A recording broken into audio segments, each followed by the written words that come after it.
सुबह के 7 बजे थे। कोहरा पूरी तरह से फैला हुआ था। इंस्पेक्टर नील अपने ऑफिस में बैठे थे, तभी फोन की घंटी बजी। हेलो, इंस्पेक्टर नील बोल रहा हूँ। सर, सिटी पार्क में एक लाश मिली है। हत्या लग रही है। आपको तुरंत आना होगा। नील ने बिना समय बर्बाद किए अपनी कार की चाबी उठाई और पार्क की ओर रवाना हो गए। जब वह वहां पहुंचे तो प्राइवेट डिटेक्टिव हैरी पहले से ही वहां मौजूद था।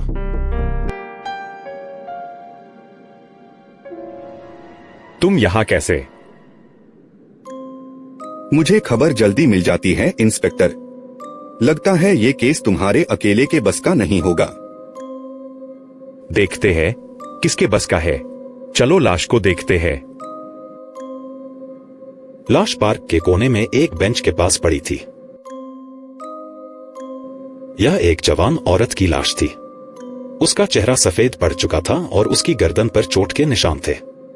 पास में एक छोटा सा बैग पड़ा था जिसमें कुछ कागजात और एक मोबाइल फोन था। यह हत्या गला घोंटने से की गई है। कातिल ने कोई लड़ाई नहीं की, सिर्फ गला दबाया। देखो, यह एक पहचान पत्र है। नाम है जूली। लगता है यह उसकी पहचान कराता है। तभी पास से जेड, जो जूली की दोस्त थी, रोते हुए आई। ओह जूली, ये कैसे हुआ?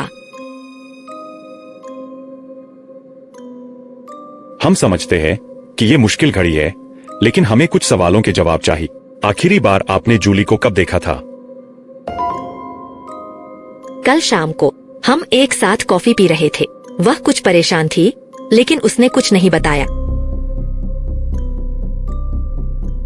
नील और हैरी ने जेड से और सवाल किए, लेकिन उन्हें कुछ ठोस जानकारी नहीं मिली।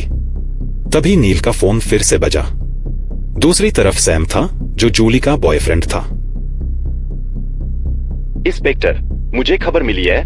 क्या ये सच है? जूली की मौत हो गई? हाँ सैम, हमें तुमसे कुछ सवाल पूछने होंगे। सैम जल्दी से पार्क में पहुंचा और उसके चेहरे पर घबराहट साफ दिख रही थी। हैरी ने तुरंत नोटिस किया कि सैम कुछ छिपा रहा है। तुम्हें जूली के बारे में और बताना होगा। वह क्यों परेशान थी? मुझे नहीं पता, शायद किसी और बात से। हैरी ने नील की तरफ देखा और दोनों ने समझ लिया कि सैम कुछ छुपा रहा था। सच सच बताओ सैम, हम जानते हैं कि तुम कुछ छिपा रहे हो।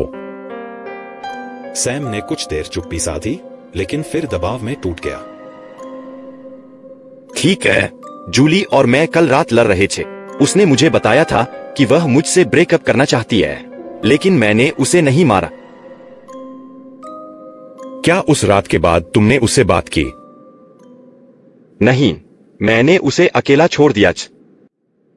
नील और हैरी को सैम पर शक तो हुआ, लेकिन कोई ठोस सबूत नहीं था। तभी नील ने जूली के फोन को अनलॉक किया और उसमें एक अज्ञात नंबर से आए कई मैसेज देखे। यह नंबर किसका है?